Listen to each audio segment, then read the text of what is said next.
Hello, everyone, and welcome to One Control Port Podcast, episode 231, rather.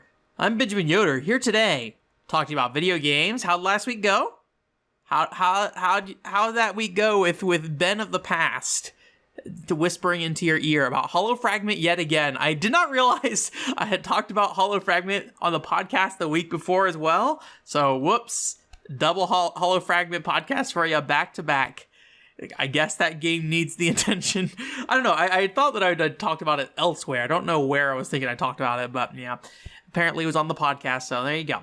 This week's going to be mostly pretty mainstream Nintendo stuff for the most part.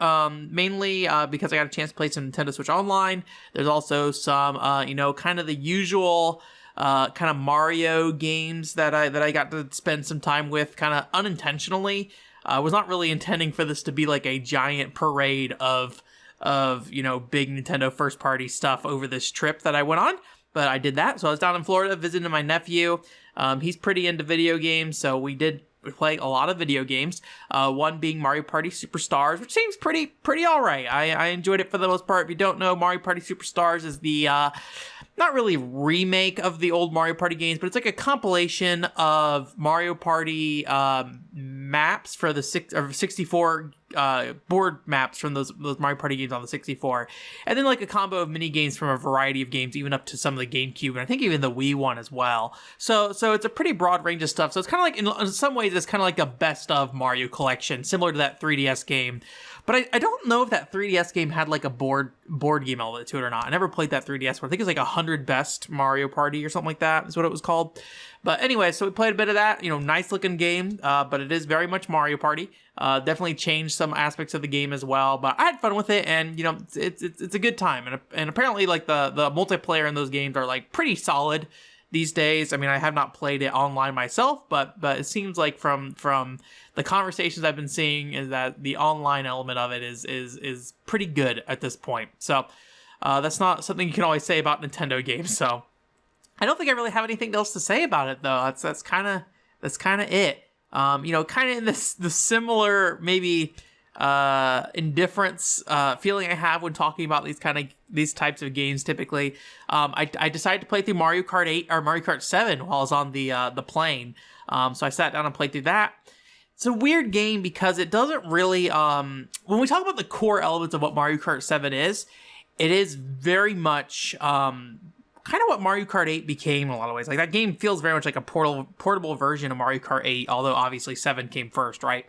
And I was kind of surprised just like how, maybe I wasn't surprised, but I think the part I was surprised about was how similar I felt about Mario Kart 7 to Mario Kart 8, because even though I was not expecting a lot, if you don't know, I'm not a huge Mario Kart fan anymore. I've kind of fell off this franchise after the Wii release, which in hindsight, I think I appreciate the Wii game a lot more than I used to. But I kind of am in this feeling of just like Mario Kart is like one of my least favorite Nintendo racing series, and that's the one that kind of came out on top, right? I think I saw that they're like the Mario Kart 8 Deluxe on Switch sold like 4 million copies or something like that within the last like 4 or 5 months. So that game is still selling. It's kind of crazy. But anyway, so I just kind of played it and I just kind of was like, yep, it's Mario Kart, which is not, that is the impression or the feeling I had out of Mario Kart 8 specifically. I did ask online on Twitter a couple of people just to kind of get a feeling for how other people feel about it. I do know that Mario Kart 7, there was a complaint that it felt too much like a safe game, and I think the core game itself does feel very safe. But I saw a couple people mention the 3D cockpit kind of aspect of the game. So you can basically play the game in like a cockpit mode, so you're like behind the wheel kind of thing, which I actually like that. I actually prefer that in racing games, to be honest with you. But the weird thing is that it is mapped to gyro controls. So, you have that 3D element that you have turned on, but you have to like tilt the system essentially to control the game that way. So it's just kind of bizarre because, admittedly with the new 3DS, it kind of tracks your eyes, but even with the new 3DS, I ran into issues where like, the screen would kind of like shine in ways that did not feel great to my eyes already. And because I'm assuming it's just like trying to keep up with angling the 3D effect for your eyes kind of thing, and it's just not always going to keep up entirely as you're like sitting there rotating the 3DS itself. So it was a cool effect, but I just don't think I'd want to play that game long term that way. I played feel like a Grand Prix or two using that method, and I was like, also, I was on a plane, so I did not want to really do that on the plane much. So that's something I actually tried kind of after the fact. And then somebody also mentioned that the Street Pass mode let you like exchange ghost data, which I've always been a big fan of Street Pass and everything that was. I'm kind of surprised Street Pass has not really come back in any way, but at the same time, or at least the original Nintendo Switch is not really a portable device, right? Maybe Nintendo Switch Lite, it makes a bit more sense, but I do miss that functionality where you can just kind of walk with your game console around and you pick up stuff. The puzzle piece part of the 3DS Street Pass was one of my favorite things. So, anyways, that was all right, but it definitely feels like a game that was put out mainly just because they needed a Mario Kart game on 3DS, not because there was any particular interesting idea or anything like that. Admittedly, it has like the underwater elements and also the flying part and those gimmicks I just mentioned earlier. So there are things in there, I will say, but it just feels like none of them really amounted to anything. At least anything that I could try. The Street Pass mode I obviously can't say too much about. I'm not much of a time trial person when it comes to racing games, though, to be honest.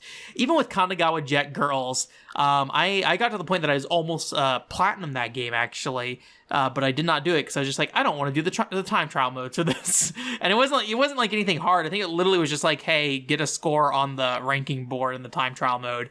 And like, if Kanagawa Jet Girls is very, very easy to do pretty much anything in terms of beating AI and beating times in terms of what was set for the single player mode. So it would probably take me like 20 minutes. I'm just like, can't be bothered. So yeah, but Mario Kart 7, I don't personally love it. It's a solid game, though, I will say. If you're looking for more Mario Kart, that is definitely a way to get some more Mario Kart. I was kind of just surprised how close it felt to Mario Kart 8, though.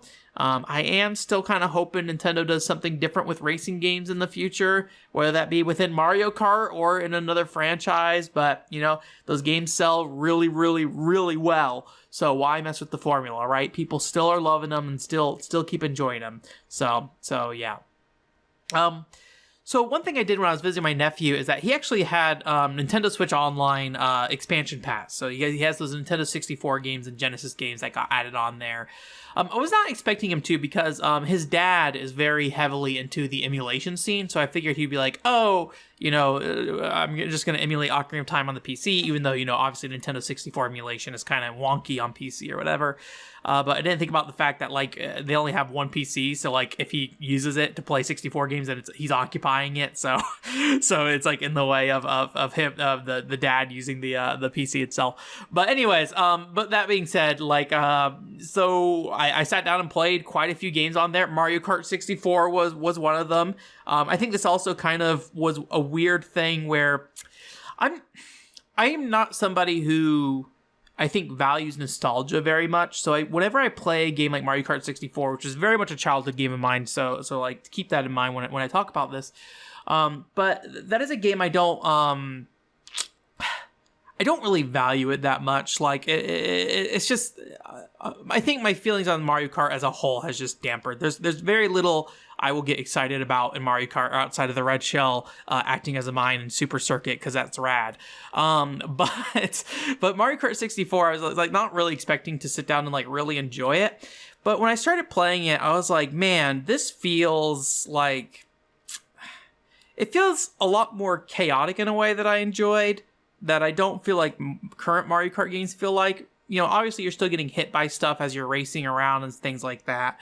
But the elements that really jumped out at me was just kind of the unpredictable nature of shells, which I could see as a bad thing, right? I was playing, it was like Choco Mountain or whatever it's called, and like somebody shot red shells and they just like went like flying over the mountaintops, and then like I'm off racing somewhere else, and then all of a sudden this like barrage of red shells come raining down on top of me, and I'm like, what the heck, man?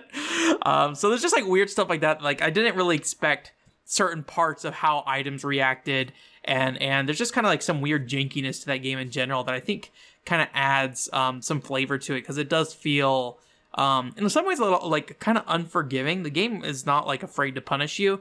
Speaking of Choco Mountain again, or whatever, Choco Mountain or whatever, like there's that whole part of the track that you can like loop around, and there's a cliff at the end, and when you fall down the cliff, you know, it's not like they like have the Lakitu come down and be like, oh, pick you up and put you back up top. If you fall down and you land on the road, you are just on the second or the first part of the track again, so you have to like race all the way around. I think that stuff is probably very aggressive when it comes to, you know, if you were just playing with somebody casually. But you know, I there's something about that kind of stood out to me. Is like, this is probably the most like maybe like the most distinct experience I've had with Mario Kart in a long time, that didn't just feel like a fog of just like, yes, this is a fine racing game kind of thing. The other thing I also noticed, like the 50cc in that game is not very fast, but it feels substantial. Like I was really worried about getting into 50cc because I had just got done having to play playing 50cc in Mario Kart 7. I was like, oh my god, this is so slow. And then, you know, maybe again, I'm not 100% sure. Maybe I'm wrong about this, or maybe it's just how the game presents the speed itself. But like, it feels like it moves a lot faster, and so like the distance between what 50cc is and 150cc feels pretty drastic. Or feels actually not that drastic, actually. Like the speed wise, they feel actually pretty similar. So the big thing that like about 50cc that stands out is just the fact that like you spin out all the time, because like if you move left and right, like multiple times over and over again, like you're kind of adjusting, your character will eventually kind of like start slipping around. You hit the brakes and like they'll basically stop you from spinning out. But it's just something to think about when you're like sitting there trying to like, you know, finick your way through the environment. And I also really like that the drift in that game is really not hard to pull off, but it's very kind of awkward to use in a way. And I think that really discourages you from drifting around every single corner all the time. There's just like turns you don't want to drift on, and I feel like nearly every time you turn in Mario Kart games now, you want to drift. There's like almost no exceptions of when you want to be drifting while turning. And it makes it feel like there's actual use case for using like the standard steering to me versus, you know, having to drift, because I feel like I almost never do like standard steering in current Mario Karts outside of just maybe like, you know, adjusting myself slightly to dodge an obstacle or like to grab an item box. But like on actual turns, drift, because you want to get that boost. And I feel like Mario Kart 64, that's definitely true. And when I was a kid, I had no idea about the drifting part, to be honest with you. I was just like, why are a bunch of E's flying out of the back of the car when I hold the R button? It's like, I had no idea what was happening. But like nowadays, like even being able to do the drift pretty consistently and get the boost, I like that it is not something that is, it feels like an exception for the turns, like, oh, I want to optimize this turn, rather than, you know, something that is the rule for every single turn that you have to do. That was one like thing that I always found, like, kind of, like, obviously with Mario Kart games, you want it to be as accessible as possible, right? To reach out to as many people as possible. And the drifting mechanic to me was something that was always just like a really hard thing to play with other people and get them to understand. To me, so Mario Kart 64 always felt like it made more sense because the drifting element was just not nearly as important. So it felt like people could just like more normally navigate the environment. But in saying that, like I said, there are very kind of aggressive things in the track design, as well as in 150cc, everyone spinning out and bombs being everywhere on the track and things like that. Like there are definitely things that are not friendly about that game in a lot of ways. So I don't know. I just found that I had a funner time with Mario Kart 64, and it's one of those things that I always like think really hard about when I'm in that situation, right? Where I'm playing an old game from my childhood, and I'm like, am I liking this more because it's nostalgic, because it's familiar? But when I just think about like the elements of Mario Kart and like what I feel when I'm playing a Mario Kart 7 game, it's just like Mario Kart 7 or Mario Kart 8. It's just like this feeling of just like, I expect everything this game is going to throw at me all the time. And that includes, you know, going from first to last place after getting like hit by a bunch of shells and stuff, right? It's not really like an experience that jumps out at me as like a very exciting part. I will say though, online play in general for Mario Kart, I think definitely improves the experience overall, as well as local multiplayer. But yeah, I don't know. Mario Kart has become one of my least favorite franchises, I think, over time, which is unfortunate. Because it is a good game. It's just, I think that it's, you know, it's kind of, interesting that like Mario Kart Wii is probably what broke me the most when it came to like caring about kind of the traditional games that came out. Mario Kart Wii probably almost directly led into things like me buying Blue Stinger and ending up on the weird path I am on. Maybe that whole timeline's messed up in my head, but I just remember playing Mario Kart Wii at the time being like, this is very much Mario Kart. And, Mario Kart Wii in recent years, in hindsight, is definitely one of the more distinct entries, I will say, for sure. But yeah, I think that was kind of when I started souring on that franchise. And I think I've soured on it for different reasons now, potentially, as well. So, anyways, if you're a big Mario Kart fan, sorry, I'm not trying to rustle your hair and be like, get this game out of your life. I'm just saying, I don't like it that much, but I'll probably keep playing them because I feel obligated to? ? I don't know. I always have this thing with like these long running series where like I play them all the time and it's like, well, the last 2 or 3 entries I have not enjoyed. So do I keep buying them and seeing like if one of them finally redeems it, or when do I cash out and say, I'm done? I'm out. I feel that way maybe is something that's coming up with the Zelda series for me, depending on how, both how Breath of the Wild 2 does, and also what's next after Breath of the Wild 2. I could see Zelda, kind of losing my interest. Nier is another thing, like with Nier Automata. I did not like Nier Automata at all. Automata, whatever you call it. So anyways, we'll see. But thankfully with those games, they're like, it's such like so long in the tooth of like Nier Automata was like what 5 years ago or something at this point, right? Or 6, maybe even more. I think it's a 2015 game, right? Anyways, so it's just so long ago that I don't have to sit there and stress about it all the time. Versus, and Mario Kart actually doesn't come out super often either, so it's not that challenging for me to jump in and give it a shot. Where I feel like Resident Evil moves a bit faster, and so I've been kind of hesitant to jump back into Resident Evil, despite me kind of mending my experience with Resident Evil 7. I kind of, at first when I played Resident Evil 7, I was like, I might be done with Resident Evil, because that first act of the game is just, I do not like that first act of the game. But everything after that, I think, is anywhere between great to fine. So I think I will play Resident Evil 8 someday. I just don't know when.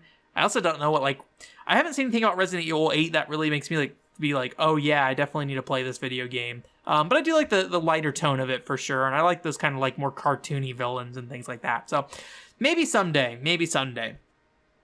Oh yeah, by the way, we're talking about Nintendo Switch Online. So Mario Kart aside, let's throw that out the window. It plays fine, by the way, on Nintendo Switch Online. Mario Kart, as far as I can tell, played great. I know there's the whole issue with the you can't save ghost data because there's no memory pack support. So rest in peace that. But yeah, I played through Sin and Punishment, or not played through. I got about maybe about half. Not halfway, maybe a third of the way. When you fight the little cat thing, if you've ever played it before, I was pretty much right after that where I fought the cat thing. It's right before you fight, is his name Kachuo? And then you knock him out the window, and then you get on the platform and fly off, and the game gets really hard from there. I don't know if I accidentally played on easy, but I had an easy time getting through it. Did not realize that was a 2-player game. My nephew was like, hey, that's a 2-player game. I was like, I don't think that's true. So interesting. I was not aware that was a thing you could do. I guess, I don't know. I've never seen what a 2-player Sin and Punishment looks like. Maybe someday. I imagine maybe just the cursor's on screen, and so you can just sit there and shoot or something. I don't know. Anyways, we played Mario Tennis. Mario Tennis seems fun and fine. I don't really like the reach of the characters of Mario Tennis in the 64 one. They all feel way too stubby, so I feel like it's really hard to judge the distance between you and the ball and when to hit the ball. But still, fun playing game. Played well as well. It felt pretty good to play. Sin and Punishment felt a little weird on the Switch controller. I don't know why. I was using the Pro controller. But it seemed like it was maybe just I need to get used to the controls. I ended up using the D-pad for movement, and then I think the right stick for aiming, I think, is what I ended up doing for that. So it worked fine enough. And then I also played a little bit of WinBack, which I liked. My nephew was like, hey, let's play some WinBack. And I was like, I played WinBack when I was a kid. And I was like, are we sure we want to play WinBack? Because I remember that game, as a kid, I had a blast with it. I will say that. But I know what that game controls like. Even though I haven't looked at any gameplay recently, I know how they game controls, and I'm like, I don't think anyone would care about playing this game these days. He definitely had a lot of trouble with the controls, and then he wrapped my dad in, and my dad was just like, no way that I'm gonna be able to play this game. So yeah, I would really like to go back and play WinBack. I'm still wanting to play the PS2 version of it, so maybe someday I'll get a copy of that. I do not have a copy. Maybe I'll keep an eye out for it. I haven't really been looking at PS2 games lately in terms of domestic games, so at the local game stores that much. Mainly been looking at imports when it comes to PS1 and PS2. So, but yeah, maybe I'll check in for WinBack whenever I go to another game store at some point. And then I did sit down and play Ocarina of Time, which, if you have not heard, Ocarina of Time on Nintendo Switch Online is an adventure of, it kind of feels pretty bad. So I talked about this a little bit on Twitter, actually, right before I left. And so if you don't know, there's a lot of input lag on Ocarina of Time, or what is essentially input lag. There's actually some weird stuff about, like, hey, the game might be actually running under the surface at like a faster speed, but how it renders it out slowly, kind of thing, because like how rumble in the game responds, like it rumbles before something actually happens on screen, which is kind of weird. But anyways, so that game has a pretty chunky bit of delay when you press a button. So if you press a button, you have to wait, and then it reads that input. This is actually something that was a problem on the Wii U Virtual Console as well. I know for at least Ocarina of Time. I don't know about other games on Wii U for 64 games. I never played any of the 64 Ocarina of Time or Wii U emulators or anything like that. So never knew how those felt. I know they dimmed all the games and things like that too. But anyways, so yeah, and I kind of still think I stand by what I said on Twitter about the input delay of just like, I think it's something that, like, when I was watching my nephew play, he did not seem to mind. He was just like excited to play that game and just have a good time with it, and he seemed okay with it. He's played Ocarina of Time before, I believe on the Wii U though, so again, input delay there. Maybe on emulator. He's never played it on a console that it actually runs well, unless he played it on Dolphin, but I kind of doubt he did. Anyways, so I didn't think about the fact that, like, Ocarina of Time on Dolphin, like, does that run well? Because I know playing Ocarina of Time on, like, PC emulator is kind of a weird thing already. Anyways, that all aside. Yeah, I sat down and played it, and I will say it played a lot worse than I kind of expected it to. It was very... I don't know how to explain it other than, like, it feels like you're kind of wading in water. Like, that at the beginning of Ocarina of Time, there's like this really small bridge you can walk across, and like you get a red rupee or a blue rupee at the end, because you have to collect money to get like a shield, right? And so I was just trying to get across that bridge. I was having so much trouble. Like, I had to eventually Z target to get across the bridge so I could lock my camera, and without the notches on the controller, I actually would kind of end up where I press forward or something, and I'd end up kind of like going off to the sides. That's a very much me thing in general. Actually, I kind of have issues without notches of getting like a true up on an analog stick. So that might be a me specific issue, but I like those notches. So playing without notches also kind of caused problems with that. So it feels bad to play. And I came home and popped in Ocarina of Time for the 64. And that felt way better to play. So it is disappointing. And unfortunately, given how the Wii U Virtual Console was and that not being great, I don't think Nintendo's going to bother fixing it. I will say this got a lot more negative attention than the Wii U one. Nintendo, or the Nintendo Switch is way more popular.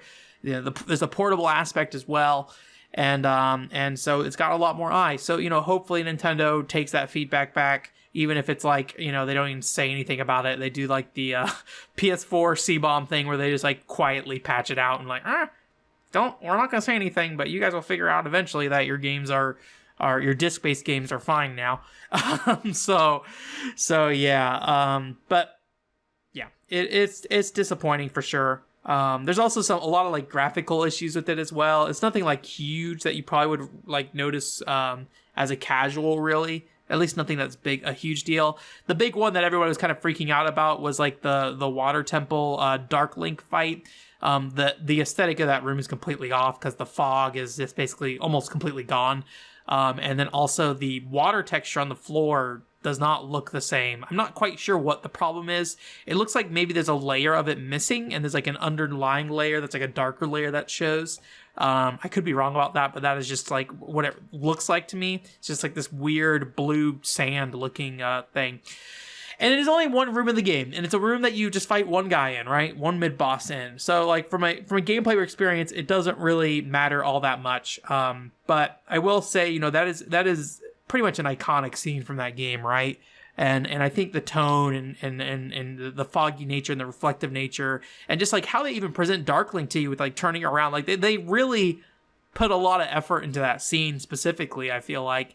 And to see it just basically be given like probably the worst treatment in the emulator of just like, it works. Like, I think is a little disappointing, but you know, I think I still stand by the fact though that like when I like see my nephew playing it and he is just like doing his thing, playing it, and like there'll be people who play this and not think anything of it. So like I don't want to bash on it too much. But you know, for people like us in this space, and you know, if you're in the space of like upscaling games and stuff like that, and trying to keep the lowest latency as possible, and making sure your controllers don't have a ton of delay, it is definitely something that's pretty important. So I don't think it's the end of the world, and thankfully there are ways to play Ocarina of Time, but they are getting harder and harder. You know, in terms of, you know, having a Nintendo 64 that works. You know, having a Wii that's hacked, or you have Ocarina of Time downloaded on there already, or having the GameCube version, which I have not looked, but I imagine they're probably somewhat expensive, because any version after that seems to be disappointing so far. The 3DS one people liked quite a bit, but you know, that's kind of a different thing in some ways. Same game, but like it was revamped a bit. So one thing I actually did, so one of the reasons why I actually popped in Ocarina of Time into my 64 is in looking at this Nintendo Switch Online stuff, it reminded me that I wanted to look into more, or getting new analog sticks for my for certain ones of my Nintendo 64 controllers. So I have some Nintendo 64 controllers with the analog sticks that are, you know, not holding up so much anymore, unfortunately. And so what I tried to do, I think last year, was I tried to order a replacement stick, and I ordered one that was like a standard optical stick kind of thing, so it looks just like the Nintendo 64 controller in terms of like the actual design of it. But instead what I got was one of the GameCube style sticks. So if you don't know, they have basically, they're the third party like GameCube style sticks where it has like the ball kind of thing. It's not really a ball, it's like the top shell of a ball kind of thing that kind of moves around. It feels good in terms of like the actual feeling of using it, but the how it tracks is bad because the sensitivity is very poor, and it almost feels like using a digital input on a 64 controller, which if you don't know, you know, being an early 64 or being a early 3D system, and, you know, really focusing on the analog stick as the gimmick of the system, a lot of these games have a immense level of, you know, sensitivity that they have with their analog stick. So it's not just you tilt up on the controller and your character walks at one speed, and then you tilt further and your character starts to run. There are like, you can just go from like 0 to 1% to 2% to 3%, and your character will just like slowly start shifting more and more. And it looks kind of unnatural, which I assume is why nobody really does it these days. But it is something you can do, and so that can be helpful in certain like things in like Mario 64 if you're trying to like kind of tiptoe around or something like that, right? And so those GameCube style sticks that go in the 64 controller are just awful for any game that, you know, at least awful making the games feel like they should. Whether any game requires you to have that level of input, that's a whole other thing. So the old school sticks that I got, they're literally called old school, like OLDSKOOL. I think it's called the Sharpshooter ones that are shaped like the original analog sticks. I got one of those in, and the reviews said online that they kind of squeak a little bit, but you can also like lube them up if you wanted to. Mine does squeak, but I'm probably not going to bother like lubing it up at all unless like, you know, the squeak comes through on stream or something like that. But it's pretty good, I think. It's not entirely accurate to like a original Nintendo 64 analog stick. I definitely noticed when I was testing out different controllers that the original 64 stick is definitely more sensitive in terms of like, you know, if you tilt up even just like a single little bit, like the character on screen will start moving. The old school takes a little while longer to get there, but it is still like barely any pressure you have to put on it. So it is it feels different from a sensitivity level, but it feels like a 64 controller, and it feels like something that once you're actually playing a game, you probably won't notice it unless you're like doing speed runs or something like that. Now, the lifespan of those sticks, I have no idea how they are. Will they die sooner over time? You know, the original 64 analog sticks aren't even great for that, right? So I can't really like super vouch for it. I have not sat down and played a game entirely with it. I just kind of messed around with Ocarina of Time specifically, and I feel like there was maybe one other thing I poked around with too. But Ocarina of Time specifically, I messed around with. Actually, I played some Mario Kart 64 as well because I was I kind of wanted to see if my memory of how that game felt was the same, and it was. Anyways, but so I think it's a good replacement. So if you are looking for a 64 stick to replace on your controller, and you don't need it to be like, you know, exactly tuned to the way an original Nintendo 64 stick is, but still want it to be pretty decent. At least so far, I can kind of vouch for the old school replacement stick.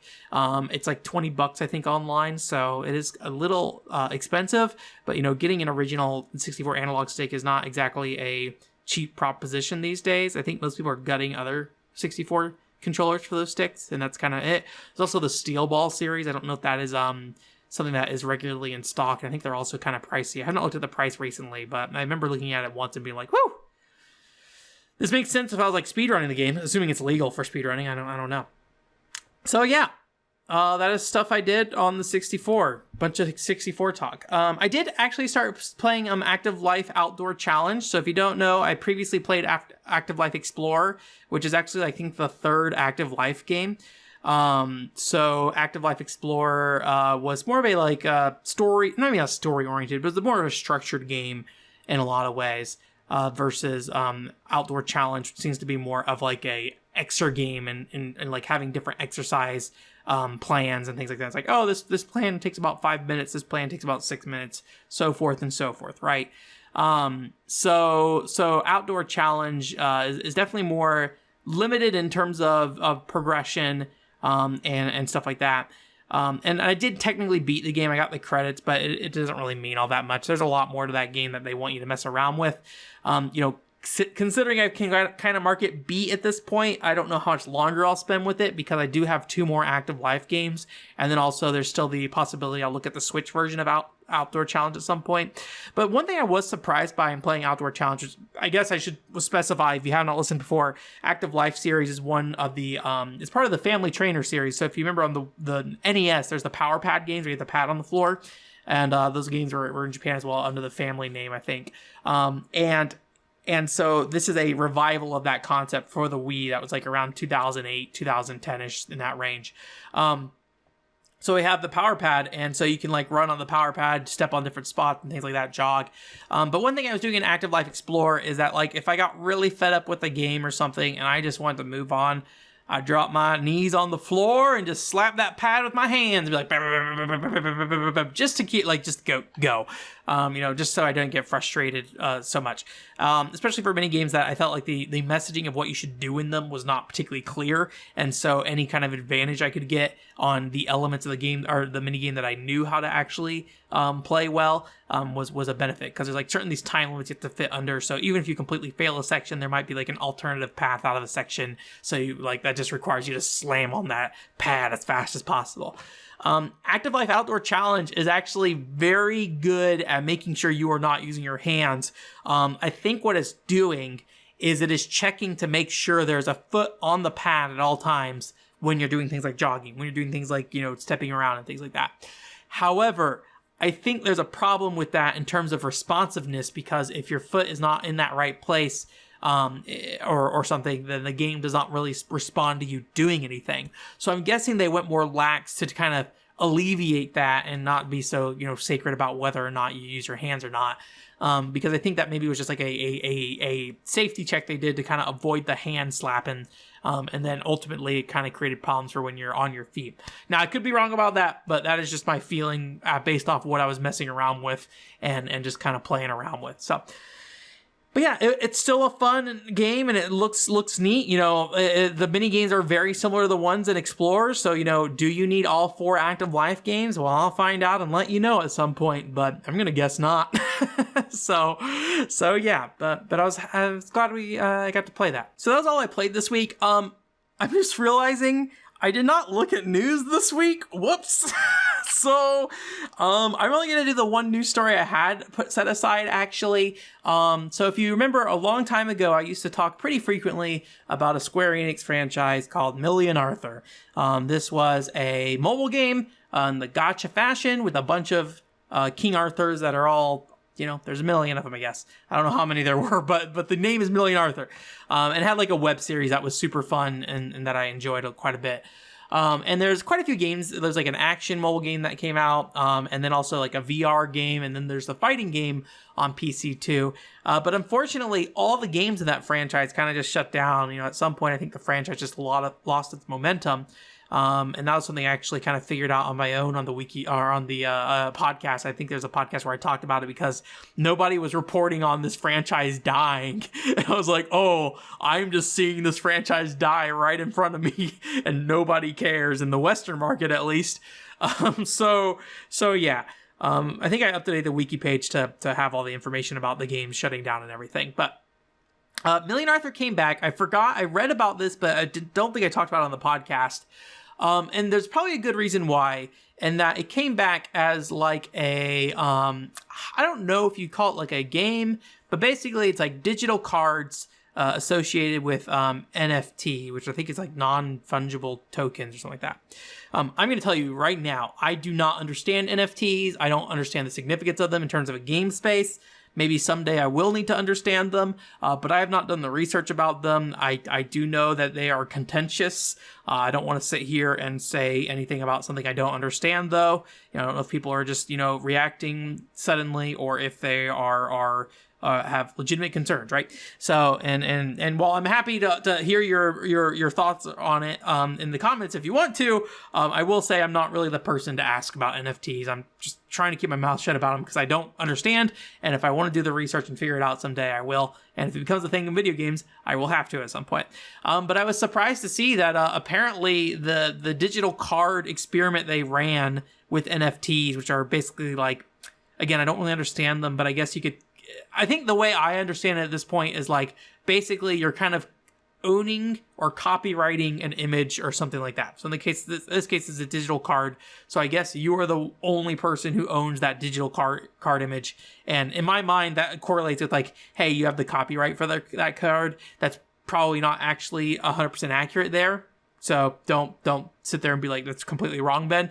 That's just my understanding of it. But basically, they had ran this experiment. But apparently, it was very successful, and they completely sold out of all their digital cards for Million Arthur. So, what this means for an NFT perspective at Square Enix is a whole other thing. But I'm kind of curious what it means for Million Arthur. Is Million Arthur literally just like a testbed dead franchise? They're like, why not? There's a select audience of people who care for this, or if is there an actual interest in reviving Million Arthur in some way? I'd be interested in seeing what happens with that. But whether that be NFT based or not, I don't really have any personal race or preference on at the moment, other than the fact that I just don't understand NFT. So it's going to be hard for me to really wrap my mind around what's happening here. Again, I don't think it's like a game per se. I could be wrong. I think you just own that digital card and then you have it, but I don't know. Haven't checked it out. So yeah, that is it for news.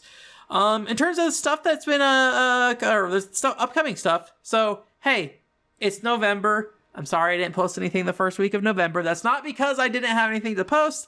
I just had kind of a rough and tumble landing back here in my home. So I just wanted things to settle down a little bit before I started really trying to plan things out. So this week, I think I said this week earlier. Last week, I didn't post anything. This week, of when this podcast is going up, there will be the Kekkaishi casual review going up on Wednesday. And then the week after that, I have a PCFX English guide coming out. I will say it's Kishin Zenki, so I know for all you PCFX fans out there, Kishin Zenki has been talked about time and time and time again. The thing I wanted to really focus on with that Kishin Zenki video was making sure people understand there's a expanded moveset beyond just the standard attacks. That's something I missed on my first playthrough. That's something I've seen videos of people who have missed on it as well in the past. So I wanted to kind of emphasize that. Obviously, that's not particularly like a English guide specific thing, but I thought it was important to highlight, and then also just talk a little bit about the anime and how that kind of increased my understanding of that world a little bit. Nothing too deep. These guide videos aren't really meant to be, huge and substantial. They're mainly just to kind of point you in the direction of how you can get some help and better understanding a game or getting the most out of a PCFX game. So if you have not played Zenki and you're a PCFX fan, you definitely should. If you want to check out that video and see what's up there, you can. Unfortunately, there's no English translation in terms of like a patch for that game at this point. I'm not sure if anybody's gone and like translated the actual dialogue. There's no text either, so you can't use like a camera translation tool. I tried using an audio translation tool and I couldn't get it to work. I think the problem is that all the sound effects and stuff in the background interfere with a lot of it most of the time. So unfortunately, I don't think that was a great fit for that particular game. Maybe in the future, if I find some games that have more voice acting without sound in the back or music in the background, then I can try that like phone translation or like audio recording translation again and see if I can do that. Ideally in real time. The problem is like I don't want to just like record something and then kind of like filter it through a thing, then like spit it back out. I'm mainly trying to focus on things you can do while playing the game or prepare beforehand, like watching the anime or OVA or something like that. So that is coming up with that. And then I have a multi-tap podcast coming up after that. That's going to be focused on games for girls. And then I have another casual review for a Wii game scheduled after that. I'll probably be doing a couple more Wii game casual reviews, mainly just to kind of fill space at the moment, although I'm hoping you guys are enjoying them. They're not just, empty pieces of content, but they definitely are less effort. And then I'll kind of update you guys further on what will be happening after that. Obviously, per usual, my plans of featured content has been derailed quite a bit. So I'm trying to re-add those things back onto the track as I can and try to get things moving. I know the featured content takes a lot of work. At least the written stuff that is scripted and recorded and all that stuff. So gonna try my best to get some stuff out of there. In terms of streams, I didn't talk about it last week because I was not here, but we had a Halloween stream where we played Nazuwaku Yakata, which I think was like Mysterious Mansion something. I don't remember. But anyways, we streamed that. That is a weird game. It's like a sound novel, and it is like it's entirely like stereo based. You have to like listen to characters moving around, and then you have to like speak into the microphone and say things into it. Sometimes the game doesn't seem to care. Other times the game does seem to care. I really want to play more of that game. I think there will be a casual review of that game if I can sit down and kind of get through it. I think that's a game where I could brute force it if I really needed to, based off what I saw on stream. So I do really want to play more of that title. So that is something I'm going to really try to do.